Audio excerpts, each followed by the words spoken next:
करीब 6.5 लाख गांवों के समृद्ध ताने बाने से बुने भारत के सामाजिक आर्थिक परिवेश में ग्रामीण क्षेत्रों और ग्रामीण जनों की एक महत्वपूर्ण भूमिका रही है। आज भी हमारे देश की 68.84% जनसंख्या गांवों में ही निवास करती है। इसलिए भारत की रीढ़ कहे जाने वाले इन गांवों के विकास के बिना देश के संपूर्ण विकास की कल्पना भी निरर्थक है।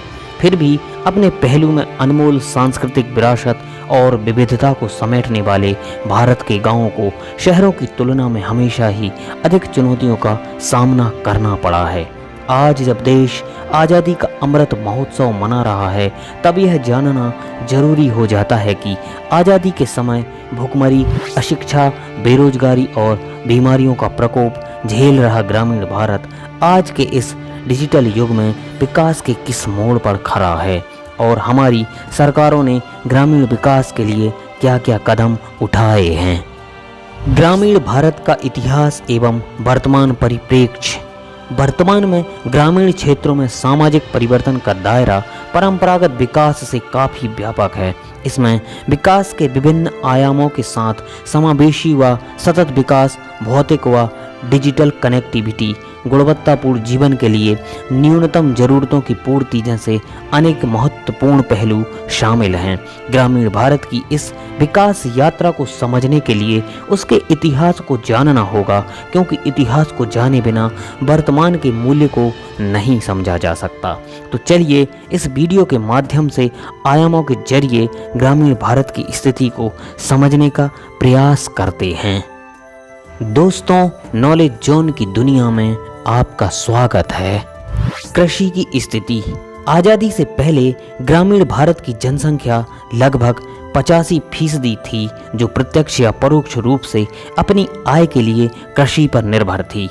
एक बड़ी जनसंख्या का व्यवसाय होने के बाद भी कृषि क्षेत्र की स्थिति अत्यंत खराब थी। इसका मुख्य कारण अंग्रेजों द्वारा लागू की गई जमींदारी, रैयतवारी जैसी भूव्यवस्था प्रणालियाँ थीं। इसके साथ ही प्रौद्योगिकी का निम्न स्तर, सिंचाई सुविधाओं का अभाव और उर्वरक का नगण्य प्रयोग भी कृषि उत्पादकता में गिरावट के लिए जिम्मेदार था। जानकर दुख होगा कि पूरे ब्रिटिश शासन के दौरान अधिकतर भारतीय भुखमरी के कगार पर रहते थे। गरीबी और भुखमरी की जड़ें भारत में कितनी गहरी हो गई थीं, इसका अंदाजा 19वीं सदी के उत्तरार्ध में पड़े अकालों से लगाया जा सकता है। एक ब्रिटिश लेखक विलियम डिग्बी ने हिसाब लगाया है कि 1854 से 1901 तक कुल मिलाकर 28 करोड़ 82 लाख 5 हजार से अधिक लोग अकाल से मरे थे। कृषि व्यवस्था इस हाल में पहुंच गई थी कि स्वतंत्रता के समय तक देश अनाज की कमी से जूझ रहा था। आज़ादी के बाद भारत को खाद्यान्न के मामले में आत्मनिर्भर बनाने के लिए भूमि सुधार, कृषि सुधार, हरित क्रांति, प्रौद्योगिकी नवाचार, मशीनीकरण समेत अनेक कदम उठाए गए। वर्तमान में खाद्यान्न उत्पादन के क्षेत्र में भारत का दूसरा स्थान है। आज भी 58% से अधिक ग्रामीण परिवार अपनी आजीविका के लिए कृषि पर निर्भर है और आर्थिक सर्वे 2020-21 के अनुसार कृषि क्षेत्र का सकल घरेलू उत्पाद GDP में लगभग 20% का योगदान है। शिक्षा का स्तर। ब्रिटिश शासन के दौरान लागू शिक्षा प्रणाली में आम जनता की शिक्षा की उपेक्षा की गई थी। अंग्रेजों ने उच्च और मध्यम वर्गों के कुछ भारतीयों को ही शिक्षित करने पर ध्यान दिया था। परिणाम यह हुआ कि 1911 में 94% और 1921 में 92% भारतीय निरक्षर थे। इसके अलावा अंग्रेजों ने प्रारंभिक शिक्षा नीति में लड़कियों की शिक्षा के लिए भी धन की कोई व्यवस्था नहीं की थी, जिसके चलते 1921 में केवल 2% भारतीय स्त्रियां ऐसी थीं जिन्हें पढ़ना लिखना आता था। कंपनी के प्रशासन ने वैज्ञानिक और तकनीकी शिक्षा के विकास पर भी बिल्कुल ध्यान नहीं दिया। यहाँ तक कि स्वतंत्रता के समय यानी वर्ष 1947 में महिलाओं की समग्र साक्षरता दर 6% थी। वहीं आज ग्रामीण भारत की साक्षरता दर लगभग 73.5% है, जिसमें पुरुषों की साक्षरता दर 81% और महिलाओं की 65% है। स्वास्थ्य व्यवस्था। 19वीं सदी में भारत सफाई, जन स्वास्थ्य, जल आपूर्ति जैसी सामाजिक सेवाओं के क्षेत्र में अत्यधिक पिछड़ा था, क्योंकि ब्रिटिश सरकार अपनी आय का अधिकांश भाग सेना, युद्धों और प्रशासकीय सेवाओं पर खर्च कर रही थी। सामाजिक सेवाओं के लिए खर्च होने वाला बजट इतना कम होता था कि कोविड जैसी महामारी से निपटने वाला भारत उस समय हैजा, चेचक जैसी मामूली बीमारियों के सामने घुटने टेक देता था। इन बीमारियों का प्रकोप सबसे अधिक ग्रामीण क्षेत्र के लोगों को ही झेलना पड़ता था। इंपीरियल गजट ऑफ इंडिया के अनुसार साल 1881-90 के बीच भारत में हैजा, चेचक, ज्वर, अतिसार एवं अन्य बीमारियों से देश के विभिन्न हिस्सों में 49,86,950 लोग मरे। आंकड़ों की बात करें तो साल 1886 में सरकार ने अपने कुल 47 करोड़ रुपए के राजस्व में शिक्षा, चिकित्सा और जन स्वास्थ्य पर 2 करोड़ रुपए से भी कम खर्च किया था। इस प्रकार 20वीं सदी के चौथे दशक के दौरान एक भारतीय की औसत जीवन प्रत्याशा केवल 32 वर्ष थी।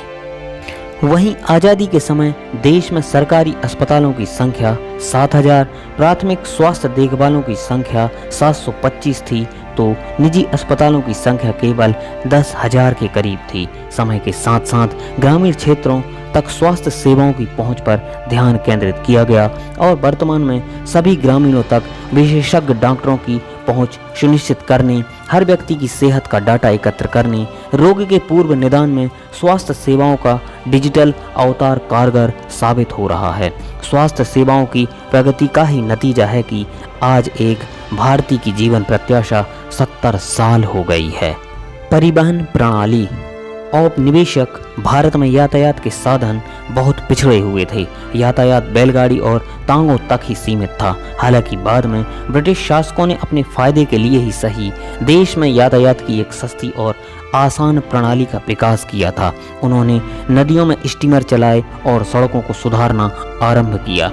लेकिन यातायात में वास्तविक सुधार रेलों के आरंभ के बाद हुआ। भारत में पहली रेलगाड़ी 1853 में मुंबई से थाणे के बीच 34 किलोमीटर लंबी रेल लाइन चलाई गई थी। लेकिन ग्रामीण एवं सुदूर क्षेत्रों से सड़कों एवं रेलों का संपर्क लगभग ना के बराबर था। वहीं आज़ादी के बाद साल 1950-1951 में ग्रामीण सड़कों की लंबाई 2,06,408 किलोमीटर थी, जो कि साल 2018-19 में बढ़कर 45,41,631 किलोमीटर हो गई है। आज भारत के पास दुनिया का दूसरा सबसे बड़ा सड़क जाल है।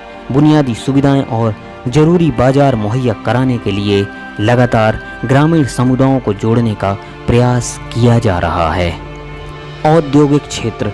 अंग्रेजी शासन के दौरान भारत में परंपरागत उद्योगों का पतन हुआ, किंतु आधुनिक मशीन उद्योगों का विकास नहीं हुआ, जिससे हस्तशिल्पी और दस्तकार तबाह हो गए और गांवों में आर्थिक जीवन असंतुलित हो गया। साल 1946 के दौरान कारखानों में काम करने वाले 40% मजदूर सूती कपड़ा और जूट उद्योगों में लगे हुए थे।